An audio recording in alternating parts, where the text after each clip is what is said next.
La bellezza salverà il mondo. Questa è la profezia di Dostoevskij nell'Idiota. La bellezza nella nostra cultura occidentale è strettamente connessa al mondo delle arti, a tutte le arti. Si parla infatti a ragione di belle arti. Ma nella contemporaneità, nella complessità e nelle difficoltà del nostro presente, le arti rischiano di essere sterili se non ritornano alla loro vocazione originaria, se non ritornano cioè alla relazione, alla persona, se non sono in grado di far fare esperienza alle persone, le arti perdono il loro valore di bellezza. La bellezza dunque sta nella persona, che incontra delle prassi, perché le arti sono delle prassi.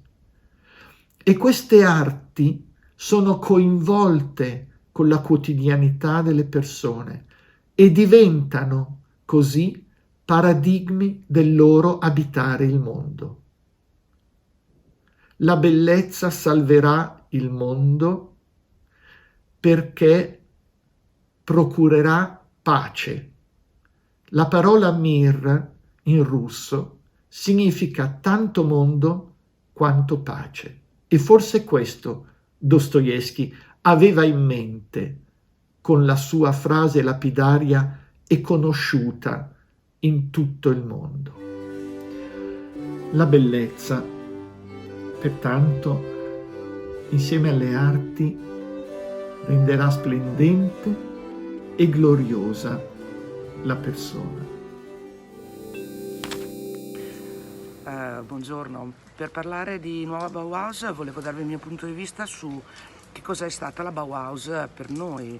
Per me è stata una rivoluzione perché ha democratizzato la bellezza. Se pensate che nei primi del Novecento l'accesso alla bellezza era per pochi perché c'era l'artigianato e quindi solo pochi pezzi ed erano accessibili veramente a poche persone. La Bauhaus introduce il design e la bellezza riprodotta a livello industriale, quindi la bellezza entra nelle case di tutte le persone ed è accessibile ed è una bellezza utile. L'altra cosa che fa la Bauhaus, che un altro elemento rivoluzionario, è che ridisegna gli spazi del vivere. Se pensate alle case di Mies van der Rohe o di Gropius, noi le consideriamo ancora contemporanee. A quei tempi le persone che non erano ricche vivevano in spazi angusti. Loro ridisegnano la relazione tra uomo, architettura e natura, e dentro le case che sono minimali ma hanno tutti i servizi perché sono servizi democratici, cioè il bagno, la cucina, le camere. Quindi appunto portano la democratizzazione della bellezza e l'accessibilità per tutti e lo fanno attraverso altri due elementi. Il primo è una metodologia di un'estetica del fare, piove, e l'altro la multidisciplinarietà, perché la scuola della Bauhaus mette insieme le arti per immaginarsi il vivere e il costruito. Quindi per me la nuova Bauhaus deve prendere questi tre pilastri: la democratizzazione della bellezza, una metodologia del fare estetico e la multidisciplinarità, e inserirli in una nuova prospettiva. Sono passati 100 anni, quale potrebbe essere una nuova prospettiva? Dal mio punto di vista è inserire questi tre elementi all'interno di un nuovo paradigma,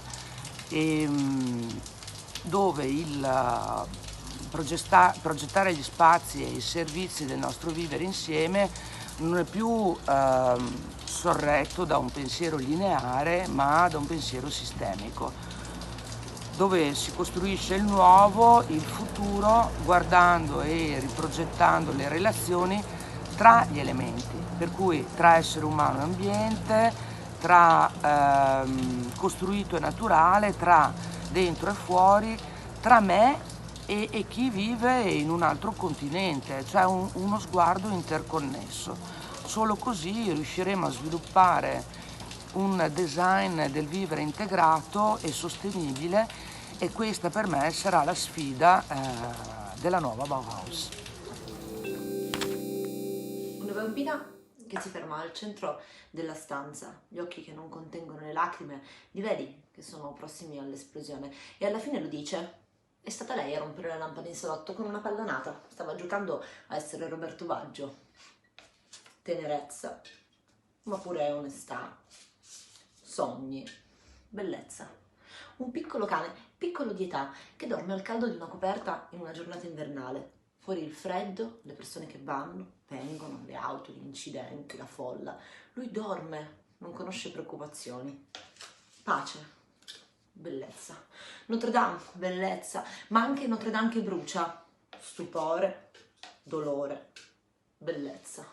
Un comodino, una luce accesa sulla pila dei libri di Shirley Jackson, le avventure nei suoi romanzi, la ferocia e la forza, letteratura, bellezza.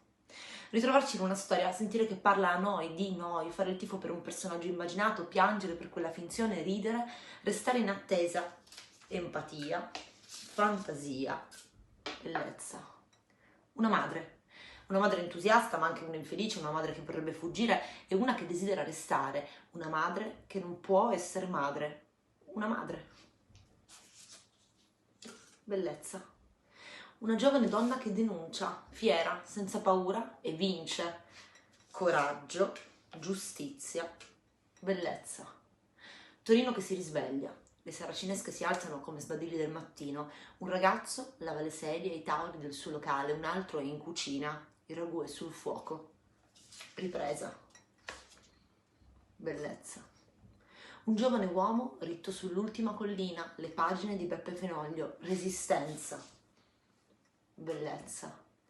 Raccontarci senza paura, vestirci senza paura, baciare per le vie senza timori, cambiare ogni volta che sentiamo la necessità di farlo, dichiararci al mondo per ciò che siamo, ciò che sentiamo di essere e non per quello che si aspettano che siamo.